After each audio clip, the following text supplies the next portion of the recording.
Abra sua Bíblia em Eclesiastes, capítulo 11.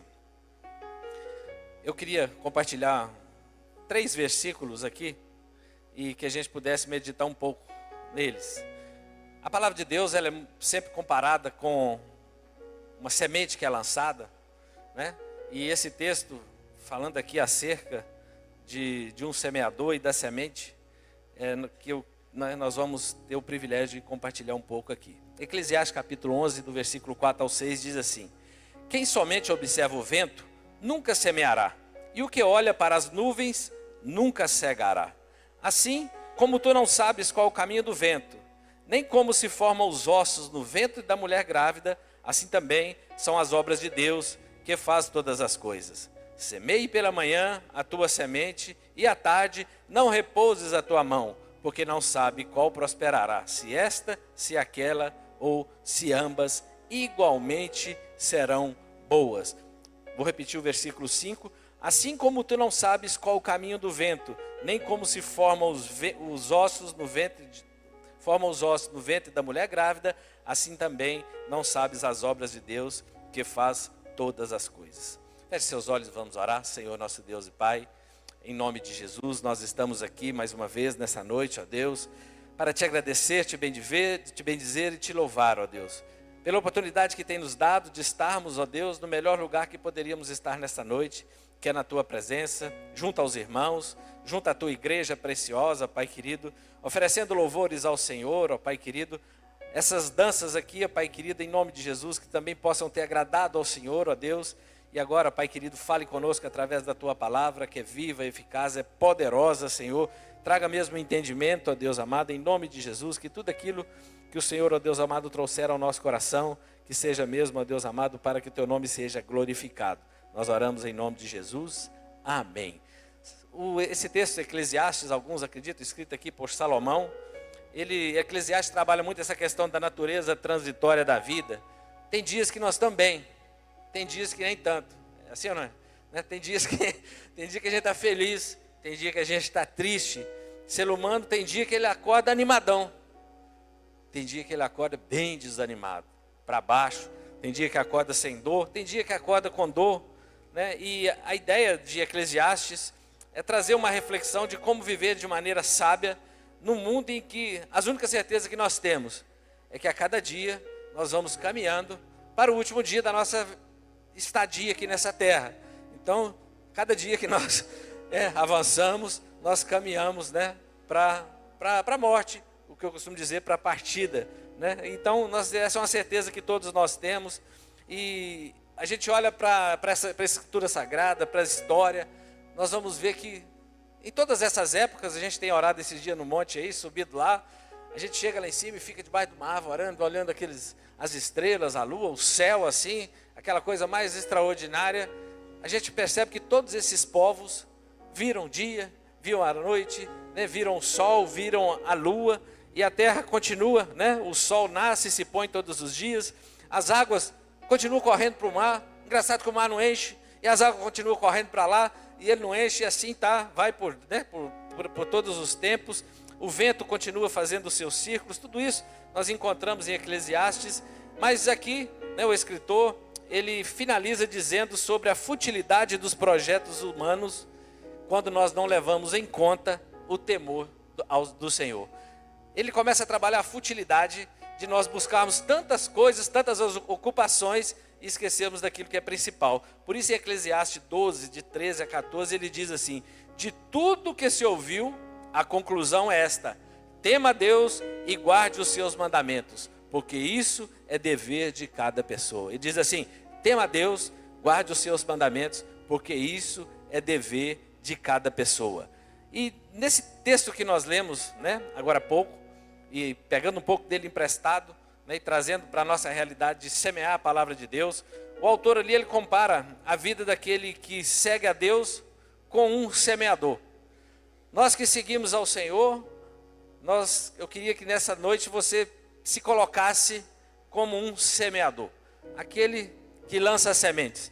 Quem já é acostumado a plantar, nós temos Tony aqui, meu cunhado, que é um expert, né, em plantação, em semeadura.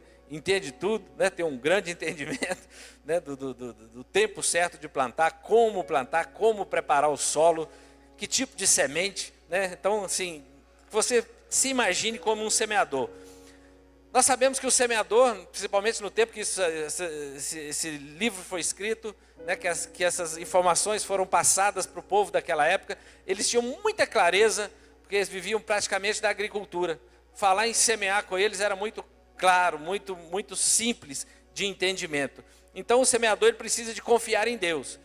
Quem aí mexe com, né, na zona rural, que cuida aí de plantações, tem suas roças por aí, ele precisa confiar em Deus, porque ele olha para o tempo, ele lança a semente e agora ele fica lá confiando que Deus vai mandar chuva, que tudo vai correr bem, e lá no final ele vai colher. Todo aquele que semeia, todo aquele que planta, ele espera uma colheita, amém? Então se coloque aí como um semeador, né? O que você tem semeado, o que você quer semear, o que você deve semear.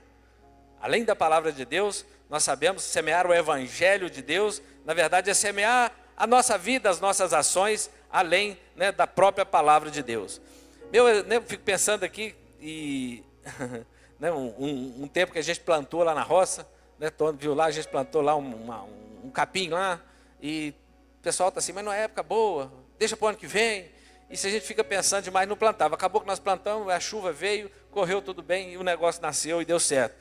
A gente não ficou muito naquela dúvida, espera ou não espera, nós fomos e agimos. E o texto aqui vai dizer mais ou menos isso, ele diz assim: semeie pela manhã, ou seja, o trabalhador de manhã, ele chega animado para semear, descansado, ele chega, né, está mais fresco, ele começa a semear a tua semente, e à tarde, não repouses a mão.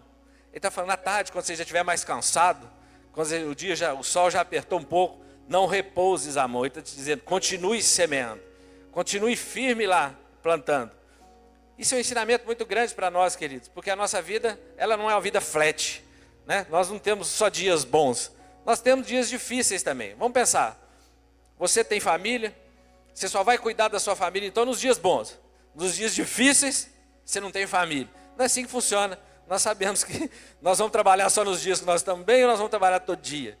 Nós vamos trabalhar todo dia. Tem dia que a gente não está muito bem, mas a gente vai trabalhar. É lógico que se você estiver doente, você não vai. Mas só porque você amanheceu lá de mau humor, com alguma dificuldade, você vai trabalhar.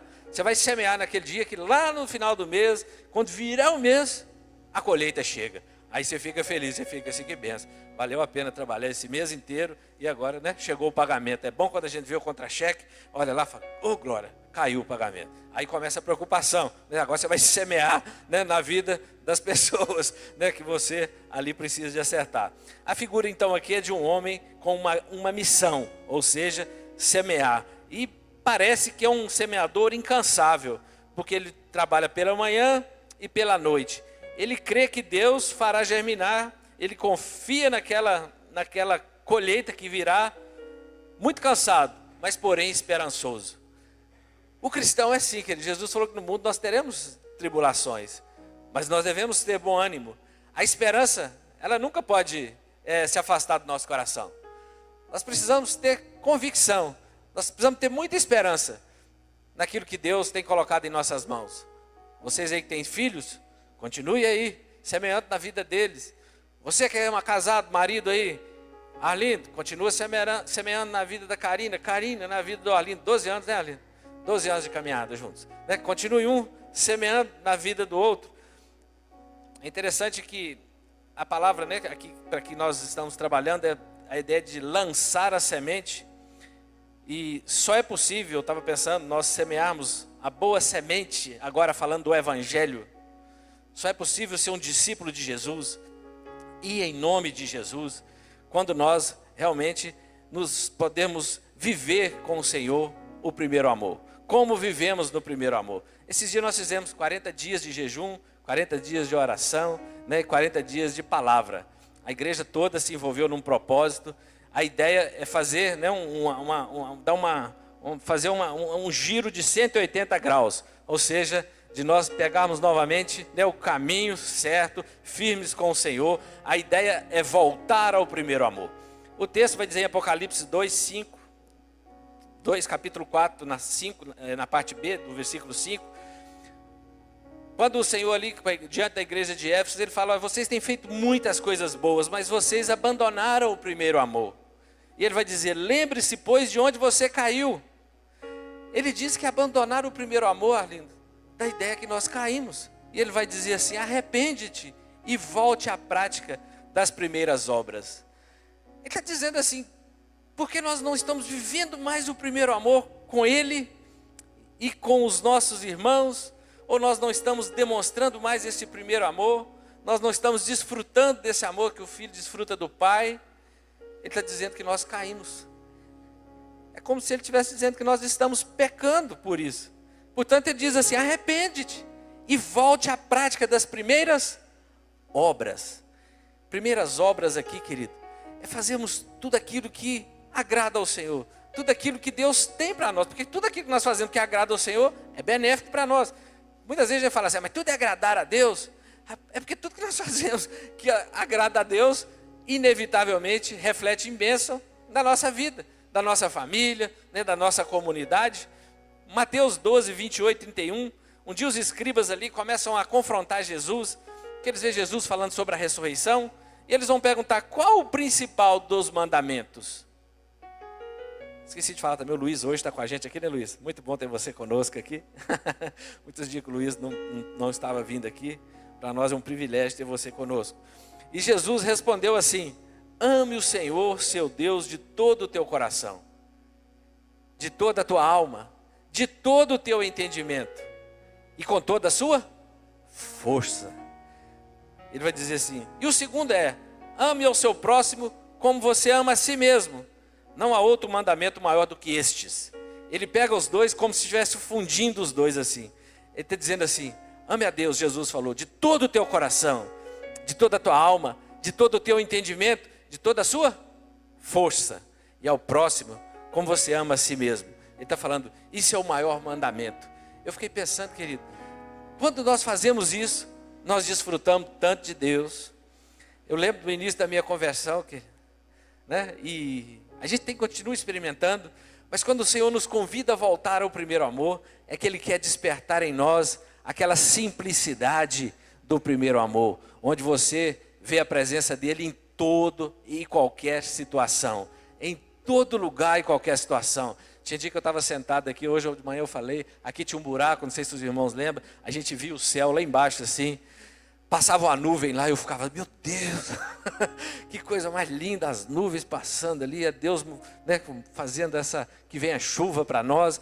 Qualquer detalhe, nós deveríamos enxergar Deus. A natureza revela Deus, a sua presença aqui revela Deus, o fato de você estar vivo revela Deus, o fato de você respirar revela Deus, o fato de você ter filhos revela a Deus, porque a Bíblia diz que os seus filhos são a herança dele. O fruto do ventre das mulheres é galardão dele. Ele está dizendo assim, olha, os filhos aí são a herança do Senhor. Quer dizer, esses meninos carregam o DNA de Deus neles, a minha imagem e semelhança. E também todos nós já fomos filhos, então nós também somos dele. Por isso nós podemos chamar de pai, de paizinho, né? Nós precisamos desfrutar ainda mais do Senhor.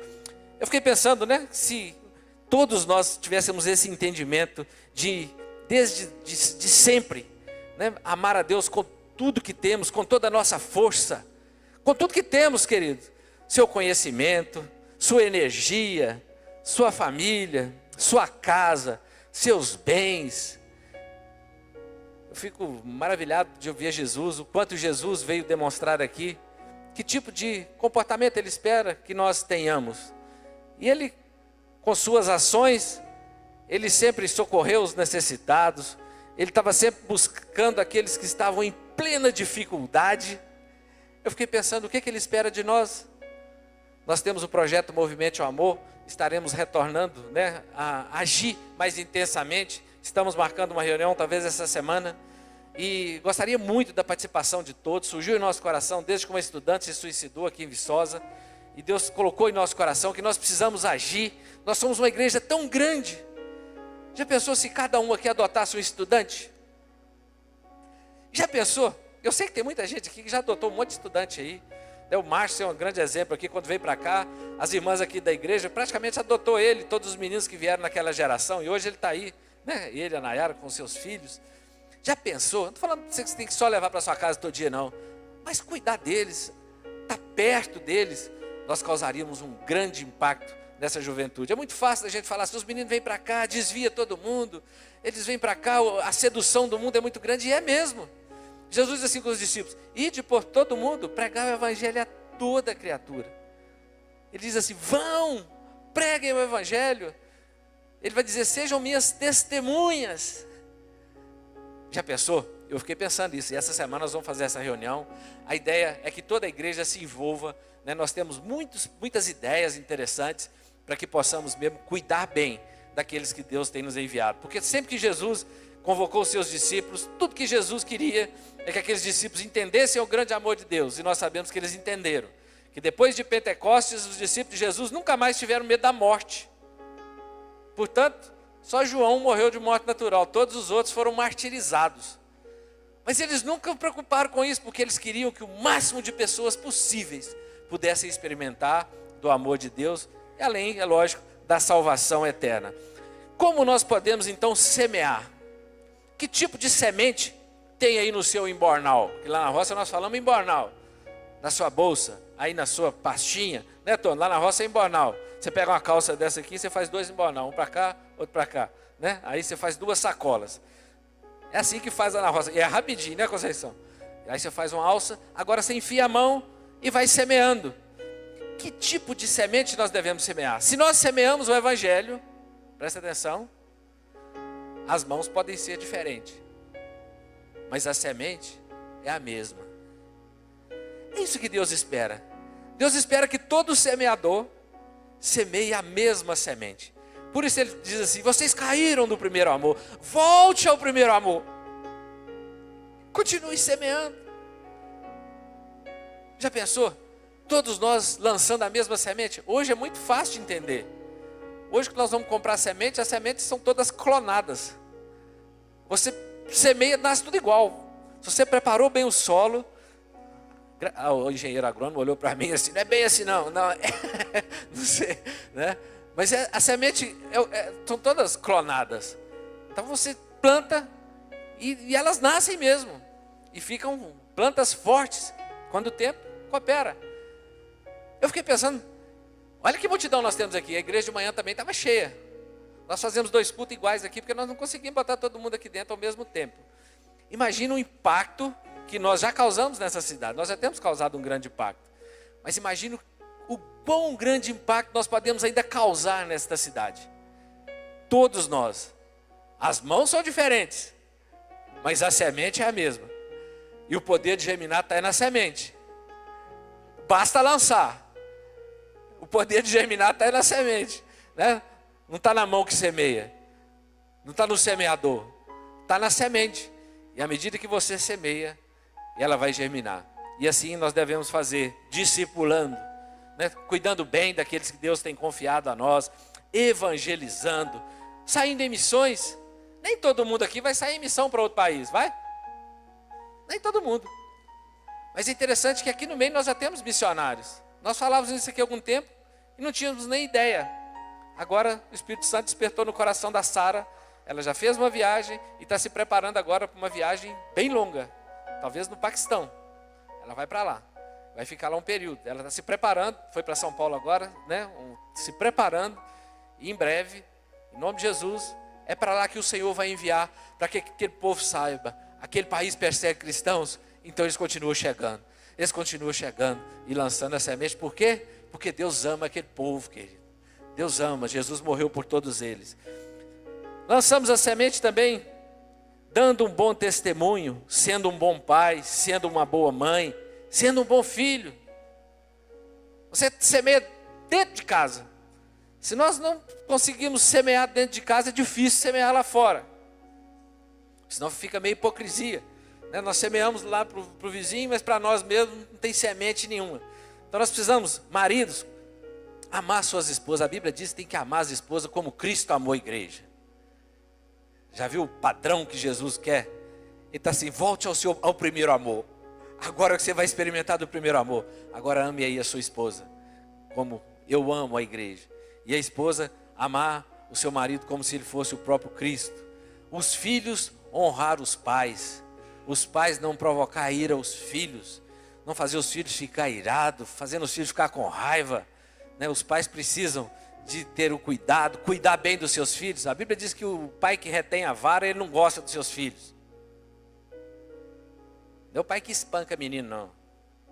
A Bíblia não mandou espancar nada.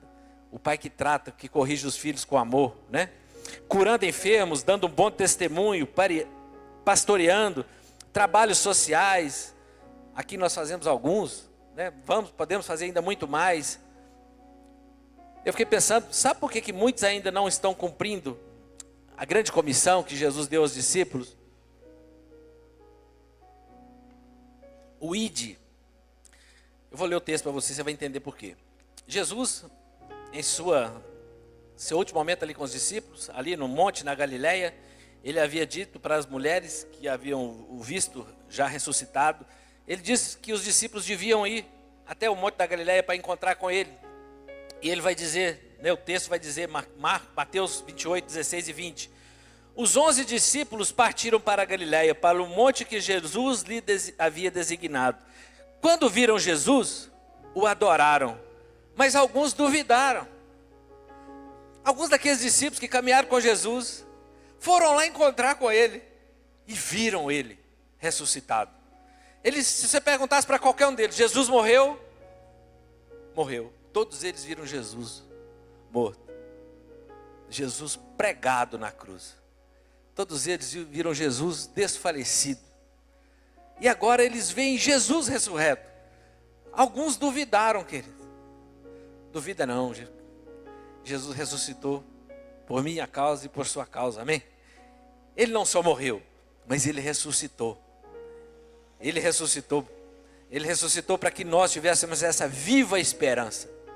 A nossa história não termina aqui, querido. Nós temos uma vida eterna com o Senhor garantida pelo sangue precioso de Jesus. Mas alguns duvidaram. Talvez você está pensando assim, eu não estou pronto para lançar a semente. Duvida não, querido. Se você está aqui, se o Senhor te chamou para estar aqui, é para que você possa entender que é você mesmo que o Senhor vai usar para lançar a semente. Como o Lauro disse aqui, o dedinho mindinho. Talvez você é um dedinho mindinho, por enquanto. Se considera um dedinho mindinho, não é menos precioso, faz parte do corpo inteiro. Nós sabemos que o cabeça é Cristo. Agora o resto do corpo, nós dependemos dele. Tem muitos órgãos que você não vê. Você vê o coração? Você não vê o coração. Mas ele é vital, né? No funcionamento do corpo. A gente não vê as pessoas orando. Estava pensando hoje, Atos 12. Nós vamos ver o apóstolo Pedro preso. Tiago, Herodes havia mandado matar Tiago, o povo agradou e falou, então mata um hoje, prende um para matar amanhã. E prende Pedro e deixa ele guardado. A Bíblia diz que ele ficou guardado na cadeia. A Bíblia não fala que ele estava preso.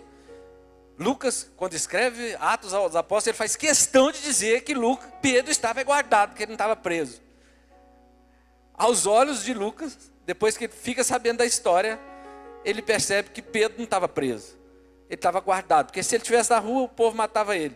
Então ele estava guardado lá na cadeia com 16 soldados romanos, o vigiando, preso em correntes, né? Ali com as algemas. A Bíblia diz que ele estava dormindo. Estava lá os 16 guardas, todo mundo preocupado com ele. A Bíblia diz que havia uma igreja orando incessantemente por ele na casa de João Marcos, uma célula, porque eles se reuniam escondidos, como nós fazemos as nossas células aqui. As nossas células aqui não são escondidas, mas na maioria dos países perseguidos, as células são escondidas. E nós temos o privilégio de fazer as nossas aqui com as portas abertas. Mas lá, estava a porta fechada, e eles orando incessantemente lá dentro. A Bíblia diz que Deus envia um anjo. Esse anjo, quando entra ali naquela cela, a Bíblia diz que uma enorme luz ilumina aquele lugar. A luz do Senhor chegou. Ele toca em Pedro e diz, levanta-te.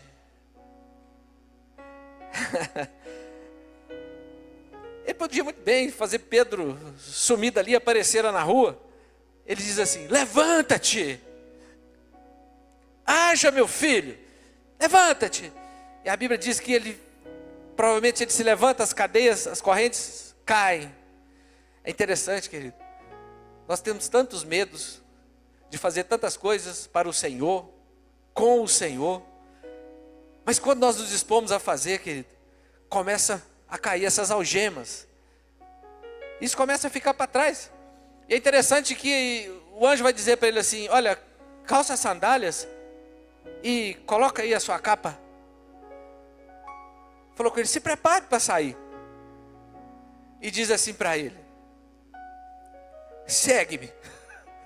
A coisa mais fantástica que eu vejo nesse texto. O anjo vai dizer para ele assim: segue-me.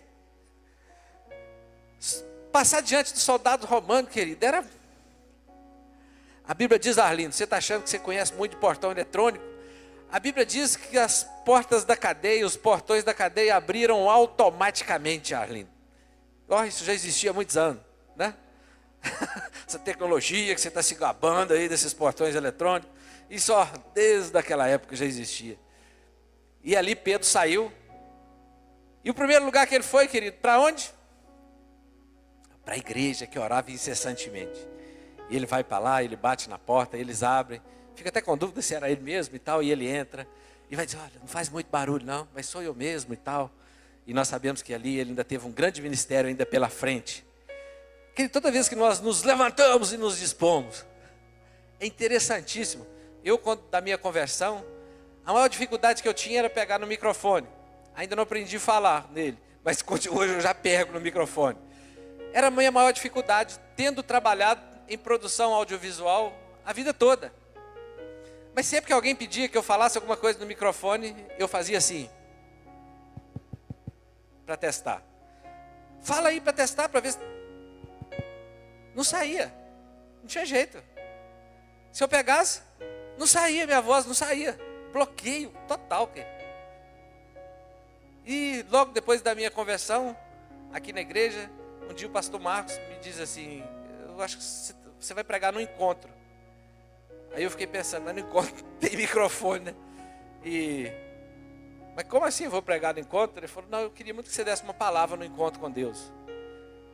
E eu já tinha dito para ele uma coisa e não dava para me recuar mais. Desde a minha conversão eu falei com ele: pastor, qualquer coisa que você me pedir, que for direção do Senhor, eu faço.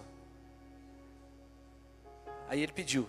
Aí eu fui. Passei muito, pelos irmãos que estavam lá na época, sabem, a grande dificuldade, a tremedeira, isso aqui pulava, né? Enfim, o caos, o desastre. Mas rompeu-se uma barreira ali. Por quê? Porque a gente se dispõe a ir e a fazer. Todas as vezes que nós levantamos e vamos, o Senhor vai à frente. Sabe aquilo que você acha que é impossível? E que é impossível mesmo? É Deus que vai fazer. Deus prepara Josué, fala: atravessa o rio Jordão com todo o exército e avança sobre Jericó, derruba aquela muralha lá. Eu vou, mas que a muralha não tem jeito de transpor. Mas o Senhor está mandando, eles foram. Mas quando ele chega lá, ele vai ver um varão com a espada desembainhada. Ele vai perguntar: é deles ou é dos nossos? De nenhum dos dois. Eu sou o príncipe do exército celestial que acaba de chegar. E fala assim para ele: e descalça sua sandália, porque o lugar que você está pisando é terra santa. Ele estava dizendo assim: a presença de quem você está entrando agora é santa.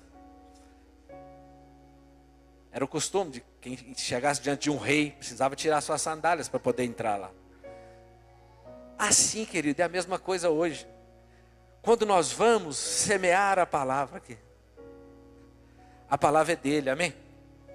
Todas as vezes que nós vamos e somos enviados, por exemplo, todos os líderes de célula aqui da Comunidade Batista da Paz, eles são enviados por nós, líderes e pastores. Cada líder de célula prepara o seu colíder e envia ele. Deus dá autoridade para os pastores, para os líderes, para os pais. Toda a autoridade foi instituída por Deus. E tem as autoridades instituídas e as autoridades delegadas por Deus. E assim as coisas vão funcionando. Honra, submissão. E toda vez que nós vivemos isso, dentro do lar, na escola, na rua, na igreja, querido, isso funciona de uma maneira extraordinária e impacta direto lá na sua casa. impacta direto lá na sua família, quando você coloca isso em prática, mesmo na sua caminhada. A Bíblia diz então aqui que toda autoridade, Jesus continua dizendo assim, alguns duvidaram, mas Jesus aproximando falou dizendo, olha, duvida não, porque toda autoridade me foi dada no céu e da terra. Portanto, agora, vão. Ele estava mandando eles ir na autoridade de quem, querido? Eles estavam indo sob a autoridade do próprio Cristo. Façam discípulos de todas as nações, batizando-os em nome do Pai, do Filho e do Espírito Santo. Ensine-os a guardar todas as coisas que eu tenho ordenado a vocês. E eis que estou convosco todos os dias, até o fim dos tempos. Ele está dizendo assim, podem ir, ensina, batiza. Sabe tudo aquilo que eu ensinei para vocês? Ensina para eles, batize. E eis que estarei convosco. Pedro, segue-me. A saída daquela cadeia é impossível, querido. Humanamente falando, sair de uma cadeia romana, esquece. Vivo. Saiu, querido, intacto. Herodes, sabemos que nos próximos versículos, ele é considerado um grande Deus. E poucos dias depois ele está morto, quase que instantaneamente. Salmo 126, do versículo 5 a 6, diz assim, os que semeiam com lágrimas, cegarão com alegria. Aquele que semeia, está difícil, querido.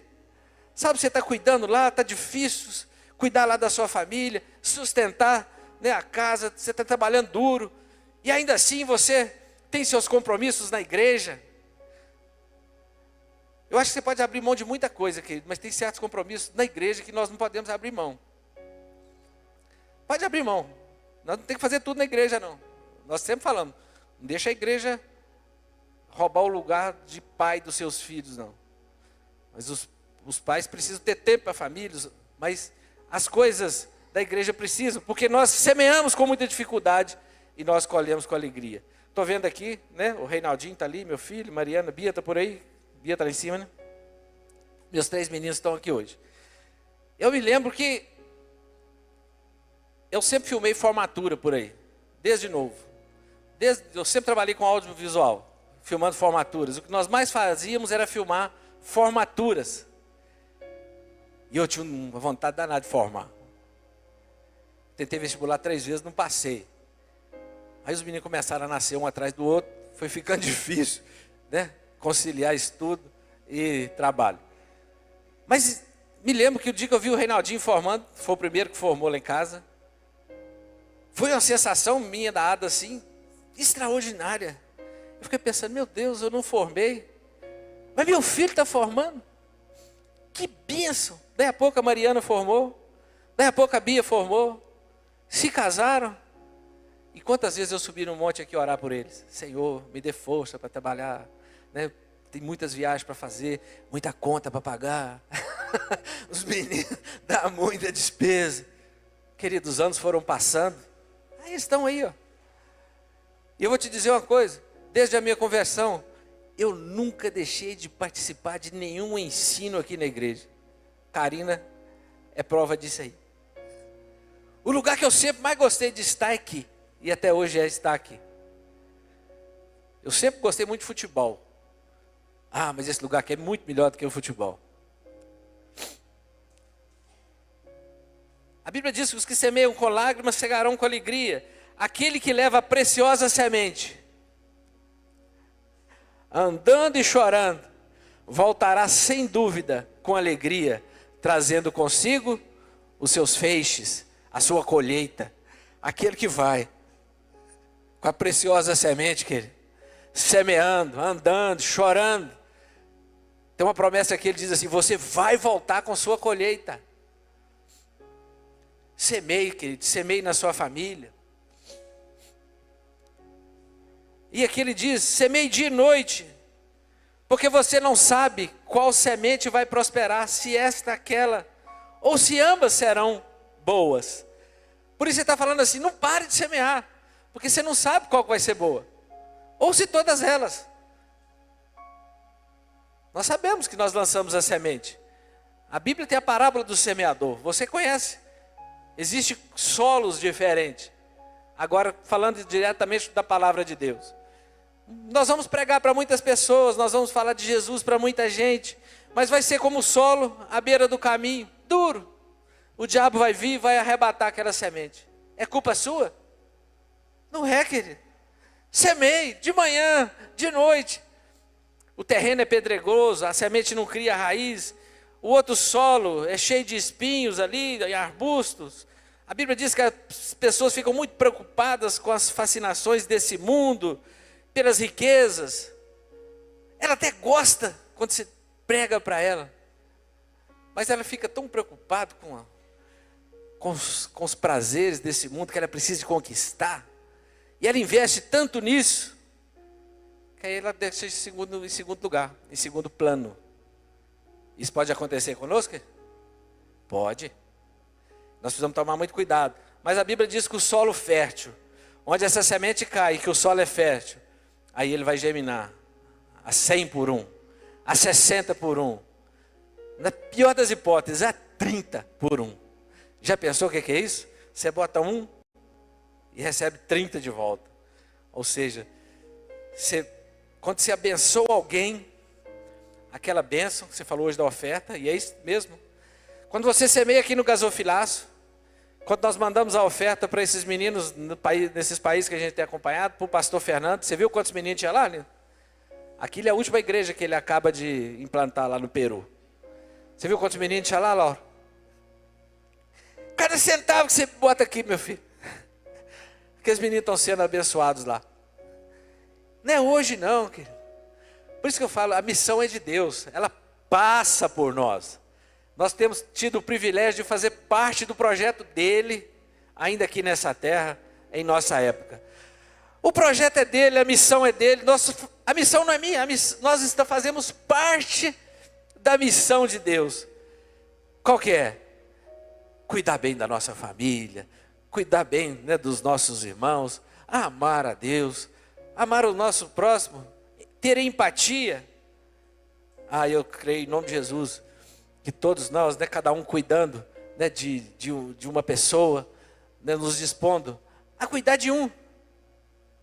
Já pensou se nós nos dispuséssemos a cuidar, além da sua família, só de mais um? Eu acho que aqui nós devemos ser uns 200. Daqui a pouco nós seríamos 400. Daqui a pouco 800. Daqui a pouco 1.600. Aí você vai fazendo a conta aí. Daqui a pouco nós impactamos essa cidade inteira com o amor de Deus. Você vai olhar aí, vai ter ninguém querendo suicidar não, querido. Não vai ter ninguém querendo envolver com droga não. Porque o evangelho já vai ter chegado. Essas pessoas vão ser todas resgatadas. Elas vão entender, ó, vocês são preciosos. Jesus, né, ama todos nós. E o alvo do trabalhador, né, quem somente observa o vento nunca semeará. E o que olha para as nuvens nunca cegará. O cara fica assim, rapaz, não sei se hoje está ventando muito.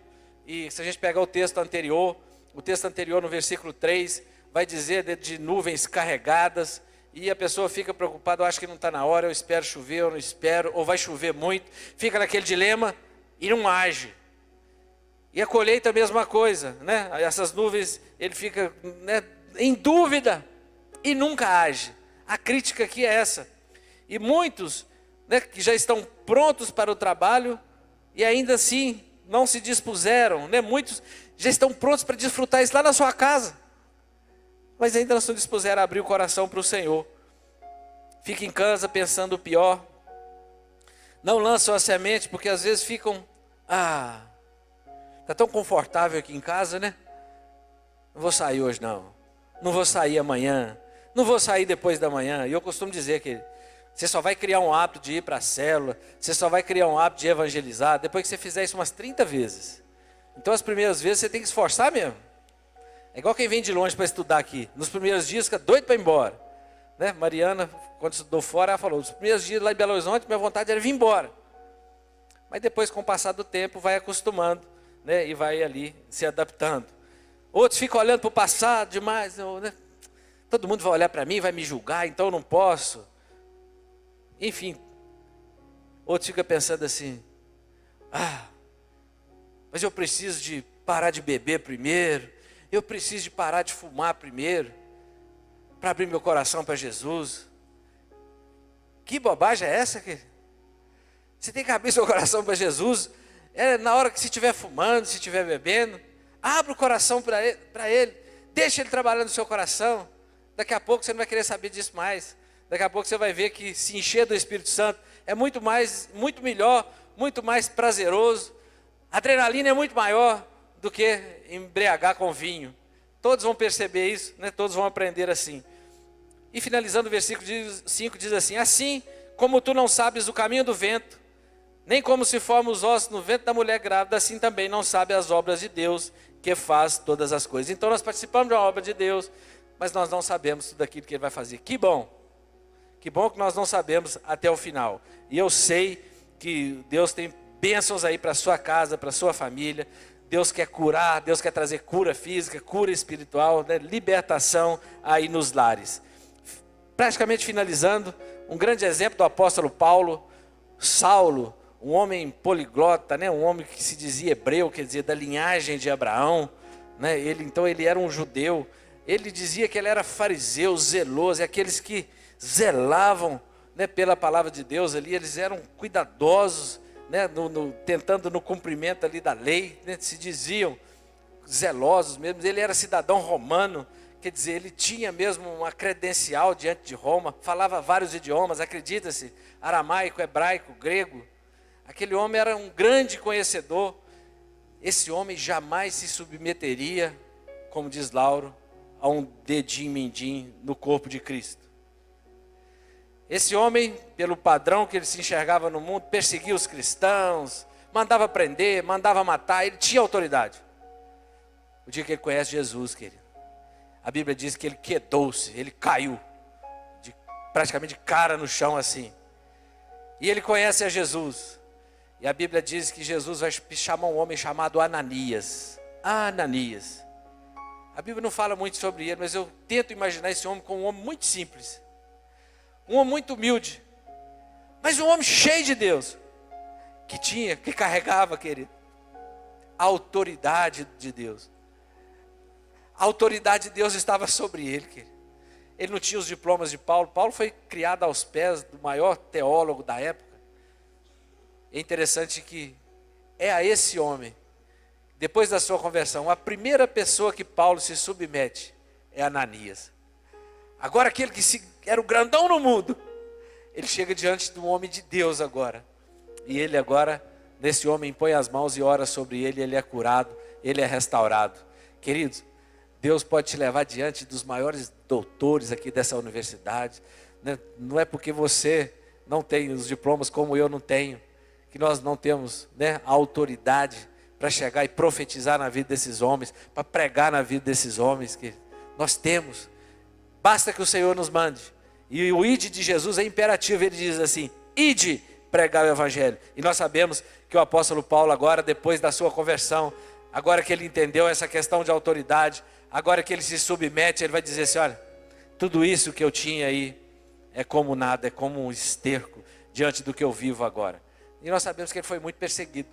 Ele viveu uma vida bem difícil, querido. Mas ele falou que foi muito melhor do que antes. E é verdade, querido. Muitas vezes nós passamos tanta dificuldade no ministério. Tem dias tão difíceis para a gente suportar, querido. Mas eu vou te dizer que é muito melhor do que tudo que nós já passamos e já vivemos. Experiências extraordinárias. E o apóstolo Paulo, eu fico imaginando que ele carregava ali no seu embornalzinho as sementes que o apóstolo Paulo carregava antes de ter o seu encontro com Jesus. O que ele exalava era ódio, tristeza. Por onde ele passava causava tristeza nas famílias, guerra, impaciente, intolerante, maldade, infidelidade. Eu estou fazendo um paralelo com o fruto do Espírito. Porque agora, depois da sua conversão, ao invés do ódio, ele sacava as sementes do amor lá da sacola, Laura. Por isso que ninguém entendeu ele durante muito tempo. O pessoal perseguiu ele, porque eles acharam que não era verdade. Onde ele chegava, ele causava tristeza, que ele pegava os pais e arrastava, largava lá as famílias. Agora, ele levava a alegria. Por onde ele chegava agora, ele falava: pai, olha, ama a sua esposa, esposa ama seu marido, meu filho, obedece aqui seu pai, olha, honra aqui seu filho.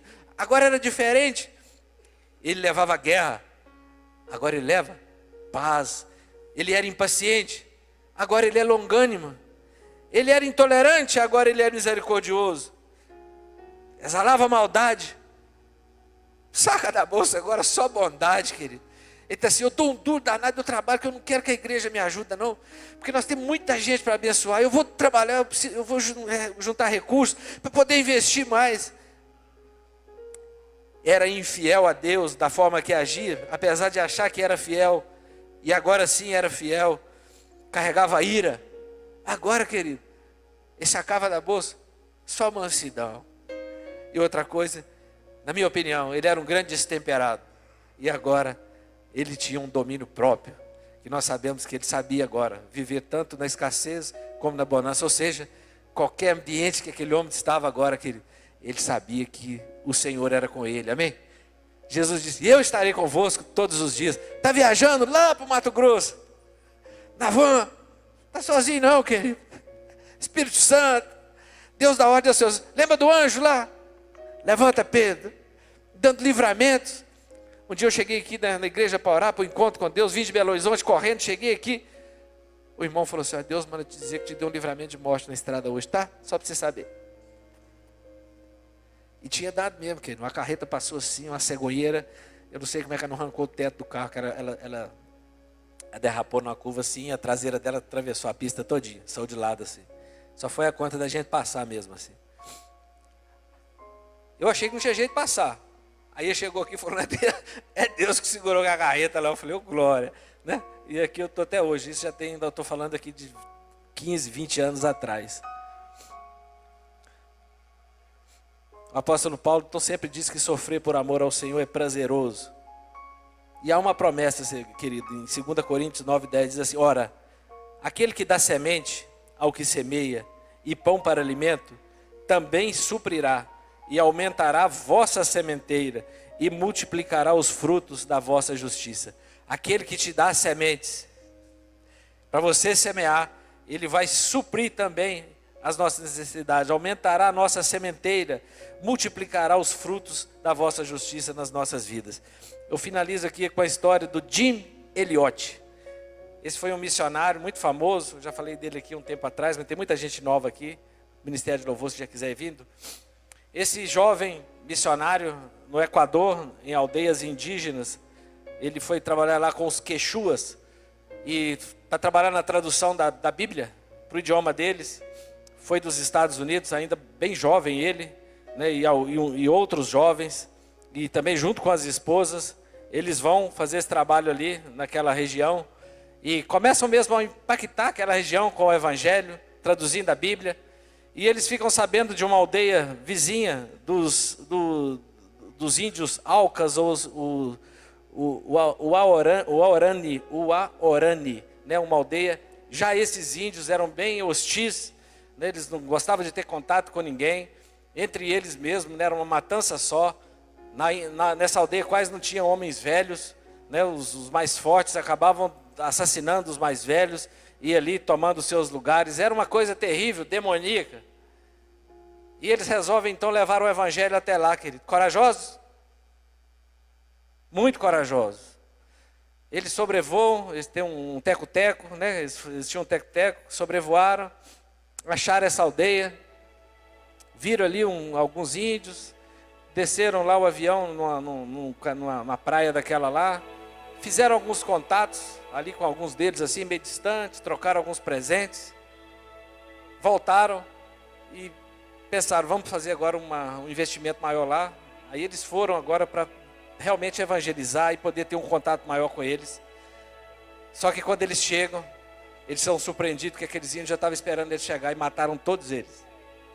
Se eu não me engano, foram 6 missionários. Todos foram mortos ali na praia, com lanças e assassinados ali. Né? A agência de missionários vão descobrir isso depois de algum tempo, que eles sumiram. Aí vão procurar e realmente eles estavam lá, acharam os corpos lá e eles foram mortos. Mas esse homem deixou um grande legado, querido.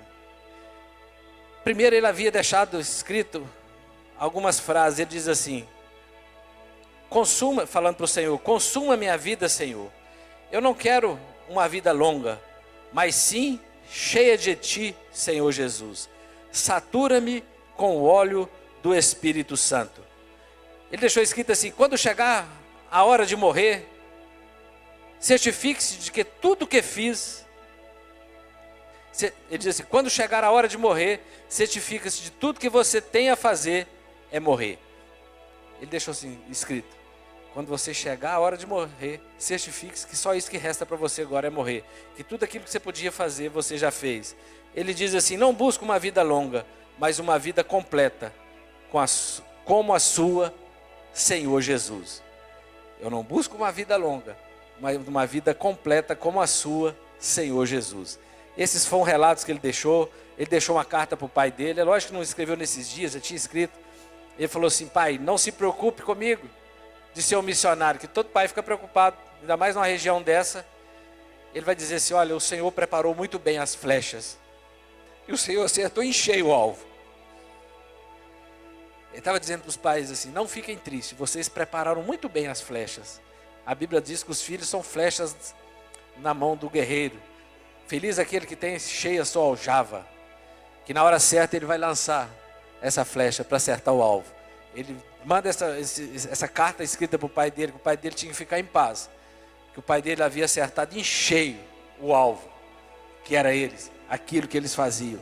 E tem muitos outros, mas eu encerro com esse exemplo. A gente vai ver muitos outros avivalistas agora que viveram séculos passados, no século que vivemos. Esses homens viveram a vida inteira, querido, com muita dificuldade, mas dependente do Senhor. Por onde eles passavam, o Evangelho do Senhor chegou, as vidas eram impactadas. Nós sabemos que Finney deixou, né, um grande estudo aí para nós. Nós usamos aqui das teologia sistemática, nós temos o material dele aí, muito bom, muito profundo os ensinamentos. Esse homem era um homem cheio de Deus, passava horas, queridos, na floresta orando, com a cabeça, com o rosto no solo, ficava ali horas, 10, 12 horas em oração, se preparando. E muitas pessoas duvidavam dele. Uma mulher um dia duvida dele, e ele, de fato, só dele passar, e a história conta que ele só olha para ela assim e continua andando. Ela cai em desespero ali, pedindo perdão, procura uma igreja ali, confessando os seus pecados. A Bíblia diz que o fato dele passar diante de algumas empresas, quando ele fazia algumas visitas, lá dentro das empresas as pessoas caíam chorando, pedindo perdão a Deus pelos seus pecados, entendendo a grandeza de Deus, e quanto elas precisavam se purificar. Eu estou falando de homens que viveram agora, aqui, há pouco tempo. Por isso que eu falo que a obra do Senhor ela vai passando por nós, amém? E nós somos a geração que estamos vivendo nesse tempo, e Deus tem muito para fazer na sua vida, amém? Mas é muito. Você pode falar para o seu vizinho assim: Deus tem muito para fazer na sua vida. Tem mesmo, querido. Deus tem muito para fazer na sua vida. E Ele vai completar a boa obra que começou na sua vida até a vinda de Cristo Jesus. Ele vai completar em nome de Jesus. Vamos ficar de pé, nós vamos orar.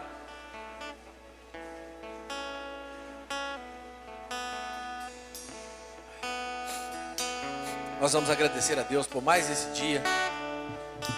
Desde já nós agradecemos a todos que nos visitam aqui. Nós vamos orar antes. Depois eu queria só te conhecer assim, que nós temos um presente para você que nos visita aqui pela primeira vez. Eles vão tocar aqui um louvor. Eu sei, querido, que Deus tem sementes para você semear. Você já é colheita. Eu sei que muitas pessoas semearam na minha vida, e essa semente germinou. Agora nós temos também que semear. Talvez você está aqui hoje, né, chegou agora, está vindo para cá. É você mesmo, que Deus te trouxe no lugar certo. Ele quer transformar a sua vida e fazer de você um semeador, né? Ele quer fazer de você um instrumento dele, para que vidas sejam impactadas, que aqueles que estão aí aprisionados, né, sobre as garras do inimigo, de Satanás, que eles sejam libertos. Então Deus quer te levantar mesmo. Então eu vou orar, fecha seus olhos, e o louvor vai tocar. Eu queria que você colocasse diante do Senhor, quais são mesmo assim aquilo, o que você entende que Deus já colocou diante de você, que você precisa de semear essas sementes preciosas, que você não deve apartar a sua mão. Semeia de manhã e à tarde continue a semeando. Em que área você precisa de investir ainda mais para que Deus possa agir grandemente na sua vida? Eu vou orar, eles vão já começar. Senhor, nosso Deus e Pai, em nome de Jesus. Pai querido, nós queremos te agradecer por essa noite estarmos aqui reunidos, ó Pai. Somos um grande povo, meu Deus. Nós sabemos, ó Deus, que não passamos de 5%, ó Deus, da população dessa cidade. Sabemos, ó Deus amado, que diante, ó Deus amado, desta comunidade, ainda somos poucos, ó Deus.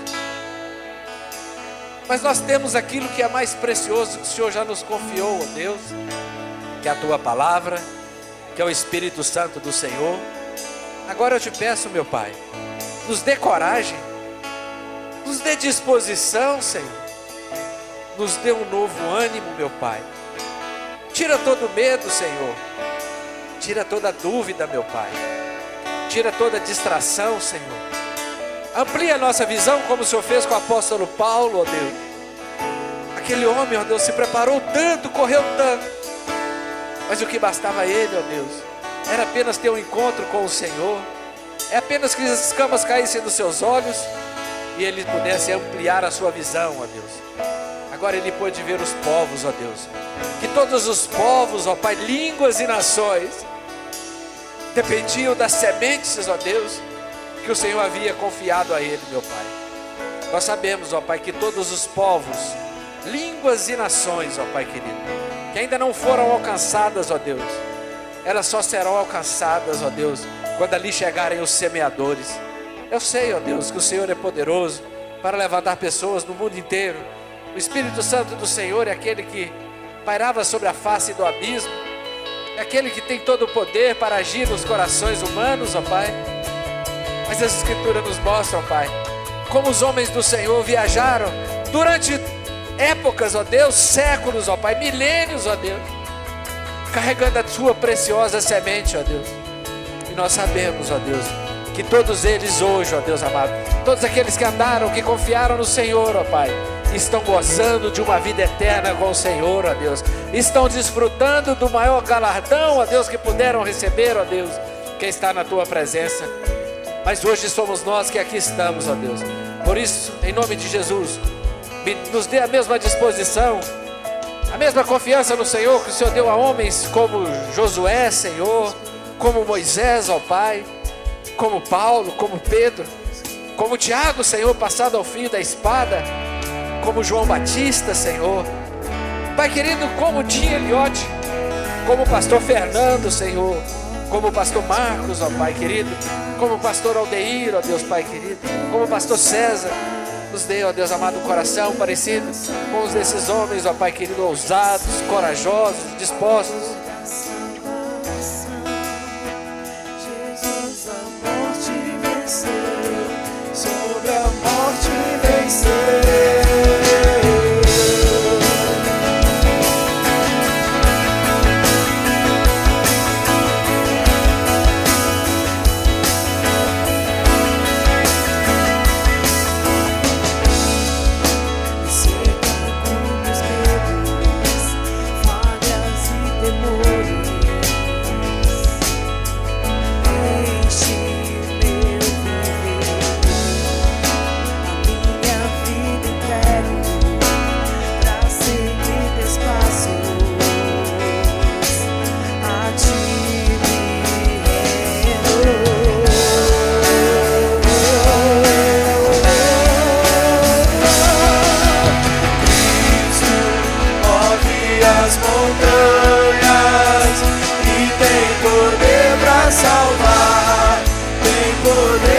Salvar pra sempre, autor da salvação.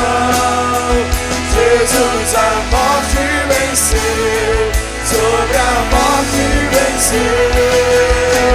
Cristo move as montanhas e tem poder pra salvar, tem poder pra salvar pra sempre, autor da salvação. Jesus a morte venceu, sobre a morte venceu.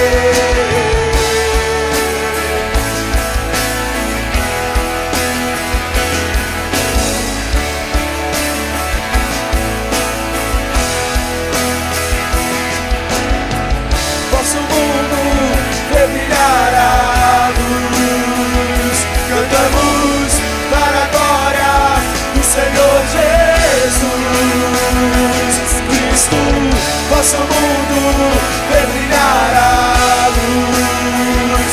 Cantamos para a glória do Senhor Jesus.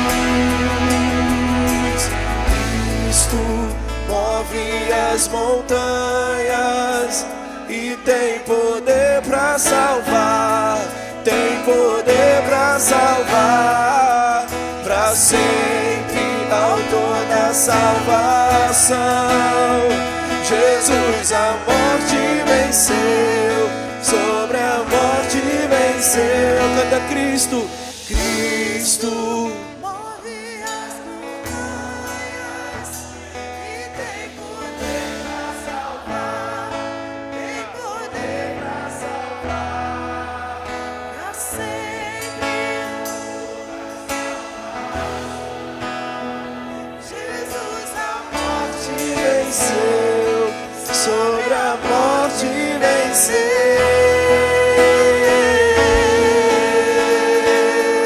Aplauda bem forte o Senhor. Glórias a Deus.